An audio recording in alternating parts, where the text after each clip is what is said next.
Robert Manfred, Mr. Robbie, as well as Major League Baseball might have just been caught with their hand inside the cookie jar. An article was posted basically suggesting that Major League Baseball used two different baseballs over the course of the 2021 season. And if this turns out to be true, my goodness gracious, this has been a bad week for the game of baseball. First the lockout, and now this. Oh, this is not good. What's going on, everyone? It's Fuzzy. Welcome back to yet another MLB Recap. If this is your first time on the channel, we talk baseball every single day. Even though there's a lockout, there's still going to be a ton of fun content on the channel, including this juicy story right here. Two different baseballs in one season. What are we doing? Now, this comes from an article that was posted on Twitter. I saw that it was going viral, so I clicked on it. I did some reading. I actually paid for this one. And this is all from a researcher by the name of Dr. Meredith Wills. And I can't imagine how much time and effort went into producing this kind of evidence. So again, shout out to Dr. Meredith Wills. This is not easy to do. Now, for some real quick context, if we go back to the 2019 MLB season, that year was kind of known as the juiced ball year. Justin Verlander, he was calling out Major League Baseball and essentially saying, hey, these baseballs need to get corrected because a hitter can flick his wrist, miss the barrel, and a ball still might go 415 down the right field line and end up being a home run. Essentially, what he was saying is that every time a hitter stepped into the box, he was using the old banned BESR bats like an Easton Stealth. And if you don't remember, these bats were unfair. They were literal cheat codes. So what did Major League Baseball do as a result of Justin Verlander and other starting pitchers and relief pitchers calling out the baseballs being way too tight because the baseball was tight enough to the point where it would pretty much spring off the bat? Major League Baseball decided to buy Rawlings and take over quality control at Rawlings, and they decided to loosen the baseball. In theory, all that it would do is by loosening the baseball, it would result in softer hits. So they were going to be introduced in 2021, but because of COVID and the quarantine, they were unable to produce enough for the entirety of the 2021 baseball. So they had to think, what are we gonna do?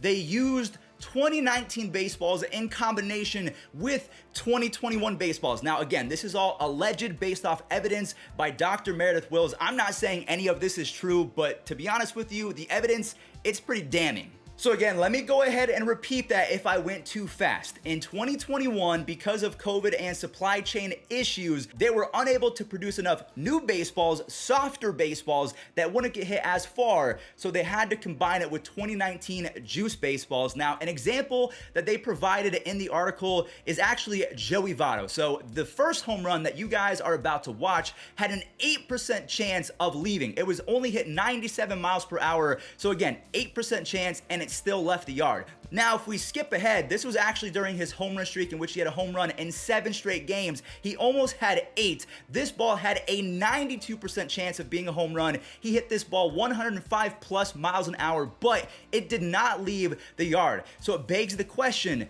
did Joey Votto get thrown two different baseballs? The first one was a juice baseball, so even though it had an 8% chance of leaving, it still left because it was a juice ball. And maybe when he was going for a home run in 8 consecutive games, he was given a softened baseball. Or maybe it was just launch angle. You guys have to let me know in the comment section down below. Put your little, thinking caps on. Do you think that these were two different baseballs or just a matter of launch angle? Let me know. But then I started thinking to a clip that I showed in a video a few months ago of Pete Alonso calling out Major League Baseball and essentially saying that yes, there are different baseballs being used in Major League Baseball, but it's on a year-to-year basis based off of free agency. I'm gonna roll the clip and then break it down even more once he's done, because I feel like it's better for him to say it. The biggest concern is that Major League Baseball manipulates the baseballs year in and year out, depending on the free agency class or guys being in an advanced part of their arbitration. So I do think that's a big issue.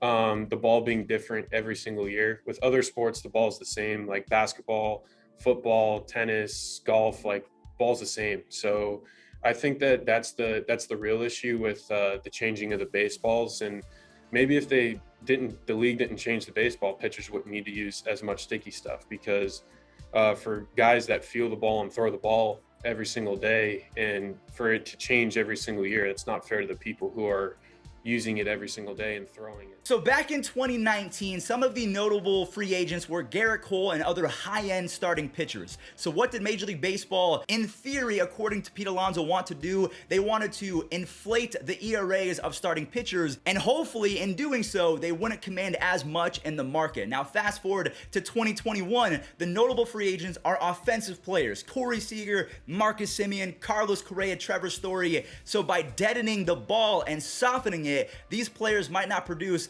sky-high offensive numbers. Actually, the exact opposite happened, because Marcus Semien and Carlos Correa, they had career years, and Corey Seager was still doing his thing. So Pete Alonso is suggesting that they change the baseballs based off of who is going to be commanding the most dollars in the next free agency. Again, all that Meredith Wills is suggesting is that, yes, 2 different baseballs were being used over the course of the 2021 season. Now, to be fair to Major League Baseball and Robert Manfred, it has been stated that they let the Players Association and Union know that, hey, COVID has put a damper on supply chain. We do not have enough baseballs to cover the entirety of the following season, 2021. So we're going to sprinkle in a few old baseballs. But by doing so, pitchers did not know what they were throwing. And I'm not even sure if every single player was made aware of this. Maybe the association was made aware, but then players individually were not told. And did that factor into Tyler Glasnow hurting his arm? Maybe one pitch he was using a softer ball, the next one he was using a tighter one, and it put strain on his UCL. And a lot of people are blaming the fact that they banned sticky substances. Maybe it's a combination of all of those different things, using 2 different baseballs. Maybe they're different in weight, maybe they're different in texture, and it just puts different strains on different muscles. I really don't know. I am just spitballing at this point, but the fact that 2 different baseballs were used, that's like basketball coming out and admitting that they used one ball that was bouncier than the other. Do you know how much that would affect shots off the rim or even just dribbling the ball? I mean, fans and players would go absolutely crazy. We can't be having this. And this comes in the same week that Robert Manfred and Major League Baseball, as well as the owners, decided to lock out the players. Now, that is not required. A lockout does not have to be put into place. They did this as a leveraging tool to try and get the players to cave so they can sign their contracts and not go into January without being able to communicate with any team. Now, Suzuki, who was coming from Japan, I feel bad for him because he is just trying to find a new team, and now he might not be able to. So this is definitely something that I want to monitor over the next few weeks. Maybe Major League Baseball puts out a statement. I highly doubt that. Or if you guys are interested, go look at exit velos and launch angles and try and compare and contrast. I mean, again, the biggest example that they published in the article was Joey Votto. He hit a home run on a ball that had an 8% chance with 97 exit velo, but then on a ball he hits 105 plus miles per hour that had a 92% chance of leaving, does not leave. Does that indicate Major League Baseball using different baseballs? I have no idea, but let me know what you think this does for the perception of baseball. A lot of people have already forgotten about it, and maybe me making this video will reignite the fire, or this might be a bad idea in general. But again, let me know in the comment section down below your thoughts. I'll catch you guys in the next one. Peace out.